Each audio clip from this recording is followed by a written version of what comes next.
Hello and welcome to the Spiritual Sanctuary. My name is Bertena. I'm your host, priestess, and yoga teacher. And I'm happy to welcome you to day 5 of our special series, International Week of Yoga, Movement, Meditation, Spirit, and the Divine Feminine. So far in this series, we've explored yoga as more than movement. We began with the deeper meaning of yoga as union and connection. Then we spoke about yoga's ancient roots and sacred history. We explored the 8 limbs of yoga. And yesterday we talked about the many paths of yoga, including devotion, wisdom, meditation. But today we're bringing that conversation into something very practical. We are going to be looking at what are the different types of yoga and how do you choose the practice that actually supports you. This is a very important conversation because not every yoga class is the same. People, sometimes they go to one yoga class, have an uncomfortable experience, and decide yoga's not for me. Maybe that class was too fast, or the teacher didn't offer modification, the room was too intimidating, maybe the practice was too intense. I know I felt embarrassed and out of place, or like everyone else knew what they were doing. And I still feel that way as a yoga teacher. Maybe sometimes the style didn't match what your body or your energy needed. And that doesn't mean that yoga is not for you. It just simply means that that particular type of yoga, that teacher, that studio, that class wasn't the right fit. Yoga is not a one size fits all. The right yoga practice depends on your body, your energy, the season of life you're in, your emotional needs, your spiritual needs, your mobility, your nervous system, your goals, and also your lived experience. Some days you need movement. Some days you just need stillness. Sometimes you need strength, sometimes softness, breath, rest, releasing energy, releasing emotions and trauma. That's why I encourage you to choose yoga that supports you rather than forcing yourself into a practice that doesn't feel right. Yoga should never feel like punishment. It shouldn't feel like you're performing. You shouldn't even be aware of what the person next to you is doing on their mat. You shouldn't feel like you're failing because your body does not move like someone else's. It should help you be more present and compassionate and more connected. And that's part of our spiritual reflection for today. The best yoga practice is the one that helps you feel more present, compassionate, and connected. So today we're going to walk through several common types of yoga in a very simple way. And remember, if you have any questions about any of these, please let me know. And also realize there are more specialty yogas and flair of the day yogas like goat yoga and things like that popping up. But that's not what I'm talking about. I'm talking more about the actual traditional practice. So, the first thing that we have is Hatha yoga, and it's a more gentle to moderate practice, and it focuses on the posture, the breath, and the balance. So it can be slower than a Vinyasa class. You hold poses a little bit longer. You do focus on alignment of your body. You connect it with your breath, and you build body awareness. This can be a beautiful practice for beginners because it gives you time to learn the poses and understand how your body feels in them. These can be titled simply as beginning yoga, gentle yoga at a studio. It could be a restorative yoga. So just remember that Hatha yoga can be standing or seated, stretching, or any of it. And spiritually, Hatha yoga reminds us that the body and the breath work together. So it's teaching us steadiness and presence and awareness. So this is a really good foundational yoga practice. And Hatha may be the one to begin with. And again, remember to look at the yoga classes that are listed at the studio. They may be called something else, even beginner. Now, the next style is Vinyasa yoga, and it's where the flowing style of yoga is connected with the breath. One pose often moves into the next in a sequence. It feels more active, rhythmic, creative, energizing, and it's like a moving meditation. The breath guides the body, and the body follows the breath. It builds heat and strength and flexibility, coordination and focus, but it is not the best fit for everyone at every time. If you're brand new to yoga, dealing with pain or exhaustion, having traumas, or needing a slower pace, vinyasa may feel too fast. That doesn't make it bad. It just simply means it depends upon the class, the teacher, and your current needs. Sometimes these are listed as flow or dance yoga or things like that. It's more flow moving. Spiritually, Vinyasa yoga teaches flow. It reminds us that breath guides us through everything. So if your body's asking for energy and rhythm and fluid movement, Vinyasa is perfect for you. Now, restorative yoga is the third type, and it's deeply restful. It uses props, there's stillness, and long held supported poses. It's not a practice of pushing or stretching or even working really hard. It's about being held. You use blankets and bolsters and blocks and pillows and chairs to support the body so the nervous system can soften. In restorative yoga, poses may be held for several minutes while the body rests and releases. It can be supportive for stress, exhaustion, grief, burnout, emotional overwhelm, and for anyone who needs permission to slow down. Restorative yoga is connected to the feminine principle of receiving. So often we're taught to do more and push harder and keep going. And restorative yoga is the opposite. It says pause, be held, receive. You don't have to earn to rest. And spiritually, restorative yoga reminds us that stillness can be sacred and rest can be a form of healing. So if your body is asking for softness and support and deep rest, restorative yoga may be exactly what you need. The next style is yin yoga, and it's quiet, slow practice where poses are held for longer periods of time. Many times the poses target connective tissues, fascia, joints, and deeper layers of the body. Now, while restorative yoga is focused on comfort and support, yin involves a gentle edge of sensation. You're not forcing, but you're allowing the body to slowly open over time. Yin yoga invites stillness, patience, surrender, and inner reflection. And because the poses are held longer, emotions or thoughts may surface. The practice becomes not just physical, but meditative. Yin can be supportive for people who are always rushing, always doing, always moving. And it may not be ideal for everybody or every condition. Prompts and modifications matter here, and always listening to your body is important. Spiritually, yin yoga teaches surrender and patience and inner listening. And if your body's asking for stillness and deeper reflection, yin yoga is perfect for you.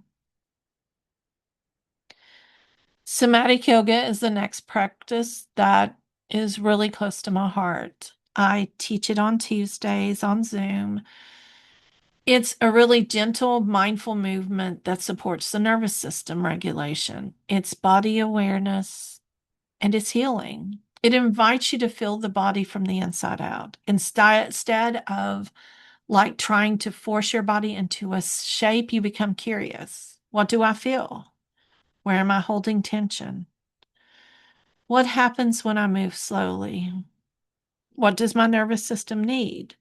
Now, somatic yoga can be especially supportive for people who feel disconnected from their bodies, who are healing stress or trauma, and have limited mobility. They may have chronic tension or they just want a more gentler approach.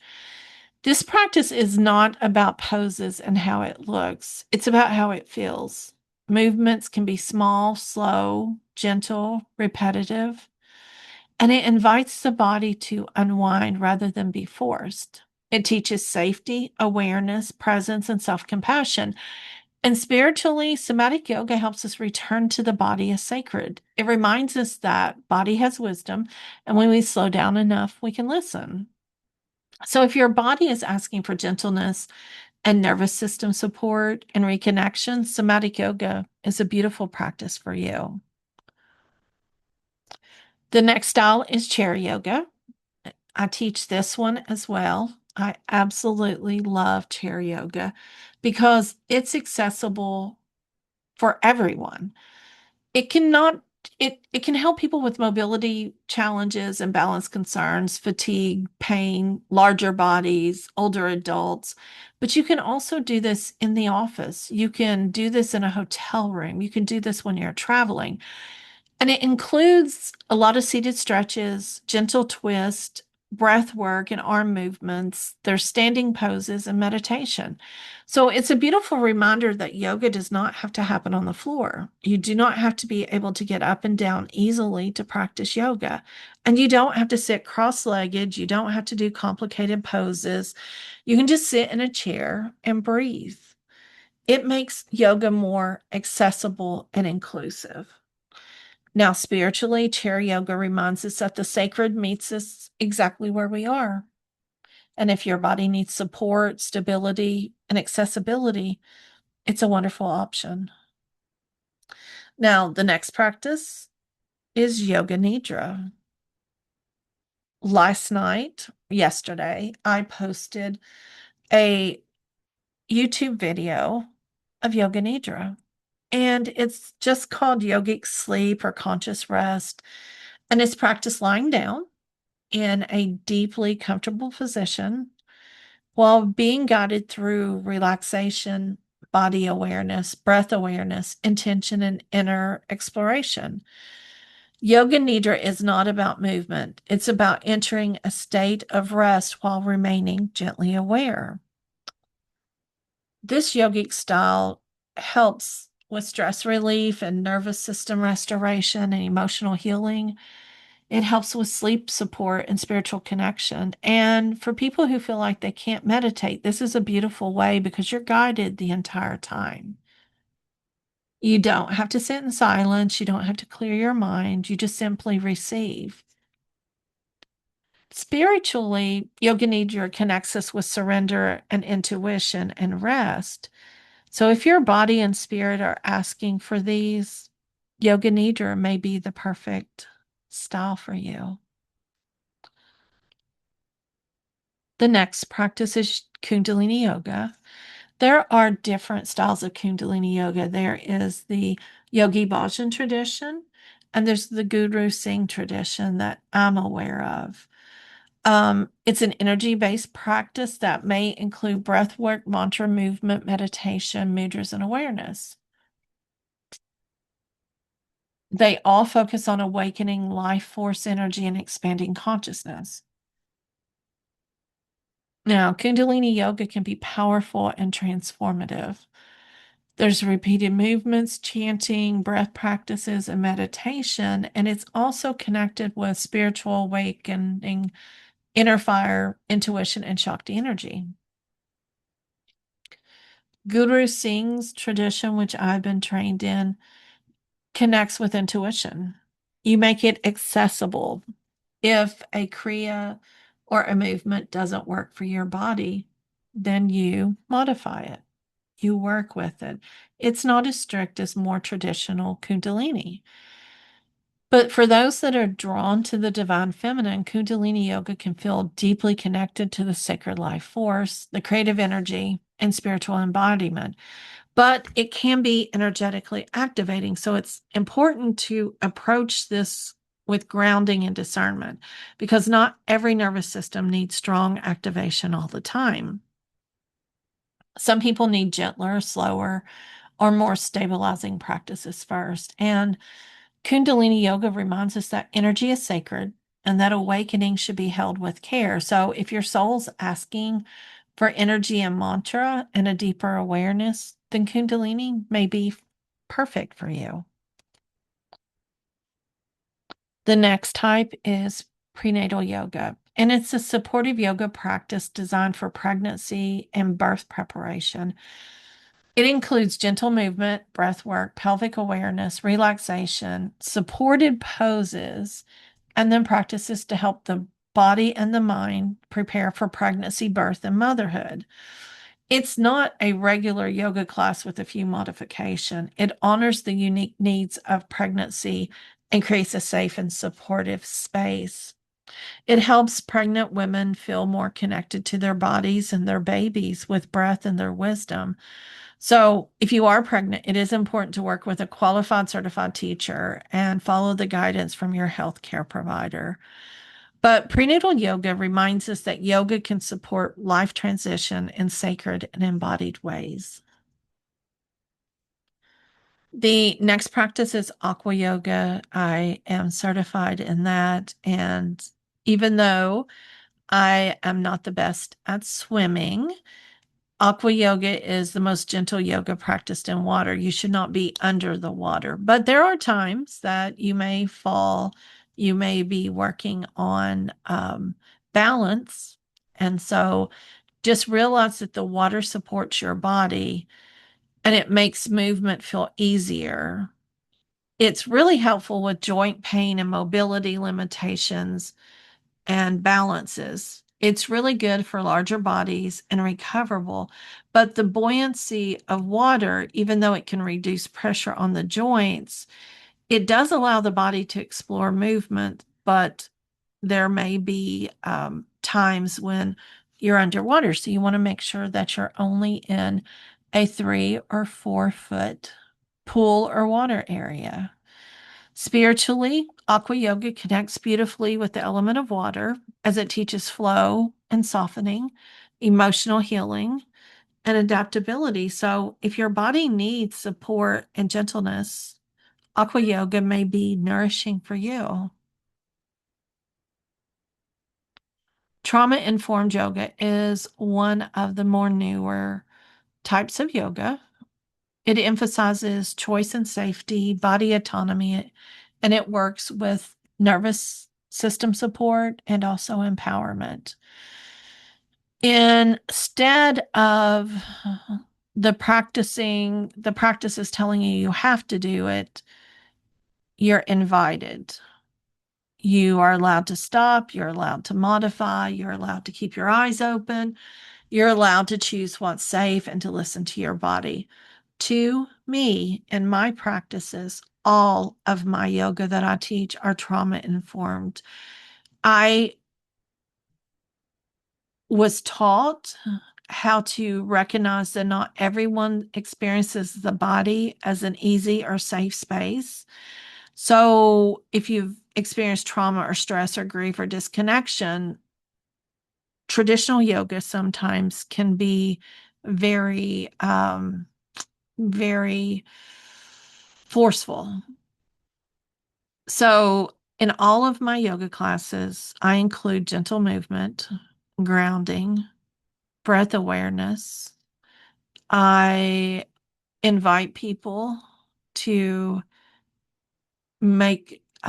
to go into poses, to stop, and it's offered with care. Spiritually, trauma informed yoga reminds us that healing has to also honor consent and safety and you trusting yourself. So, if you need a practice that focuses on compassion, then trauma informed yoga may be meaningful. Now, the issue with this is you can find trauma informed practitioners, teachers, but it may not be advertised as much. So, that is where you have to ask questions, you have to visit different studios, try to find and ask and even observe classes if needed. But this is very important because our nervous system right now needs the support. So don't have a fear to ask when you go to a studio if their classes are trauma informed focused or not. Now, the next one is Bhakti. And this is the one that we spoke about before with devotion and chanting, prayer and music. And there's kirtan. And kirtan is the musical style that I mentioned before with Krishna Da. There's devotional readings and deity connection, and it's just beautiful. There's not so much perfecting the poses, but it's more about opening the heart. It's like, can your practice be an offering? Can your breath become prayer? And can your movement be devotion? So, for those on the divine feminine priestess path, Bhakti yoga can feel deeply aligned. It connects it with the goddess devotions, sacred ritual, chanting, altar work, and heart centered spirituality. It reminds us that love is a path. So if you're seeking devotion and prayer, Bhakti yoga is exactly what may support your soul. So, how do you choose the right yoga practice for you? We've talked about several types of yoga. And the question becomes, how do I choose? Well, first ask your body what it needs, not what your ego thinks you should do, not what social media tells you, and not what someone else says is the best style. Ask your body. Do you need movement or strength or softness or rest? Does your body need energy? Does it need calming or activating? Does your spirit need devotion or silence? Then consider your season of life. Is it a season of rest like winter? Healing like spring? Is it a season of discipline, devotion, rebuilding, awakening like spring and summer? Is it simply breathing? And third, remember that you're allowed to modify. A pose can be changed, a practice can be shortened, a chair can be used, a blanket can support you. You can rest, you can pause, you can choose any of that. Make yoga for you. And then notice how you feel after the practice. Do you feel more connected or grounded, more aware, or do you feel depleted and shamed and pressured or disconnection? Because if you feel any of those, this information really matters because yoga should support your relationship with you. You should feel comfortable. You should feel accepted. Now, are you going to possibly decide to push yourself a little more? Yes, that's okay. You may love one style more than the other. You may need different practices on different days, and you also may need to blend practices. A spiritual yoga practice might include 5 minutes of breath work, gentle somatic movement, a devotional mantra, and yoga nidra. It doesn't have to fit inside of a box. Your practice can be personal, it can be sacred, and it can meet you where you are. And that is my goal whenever I am teaching yoga. So today's spiritual reflection is the best yoga practice is the one that helps you feel more present, compassionate, and connected. Not one that makes you feel impressed or burns the most calories, but one that helps you feel and honor your body. So you may want to journal for a little bit and ask yourself, what kind of yoga does your body need right now? Movement or strength? Softness, rest, energy, or stillness? But before we close, I want to invite you to place one hand on your heart and one hand anywhere else in your body that feels comforting. Take a slow breath in and gently release. Ask your body, what kind of support do you need today? Pause and listen. You may not hear words, you may feel a sensation. You may feel a desire to move or to take a deep breath.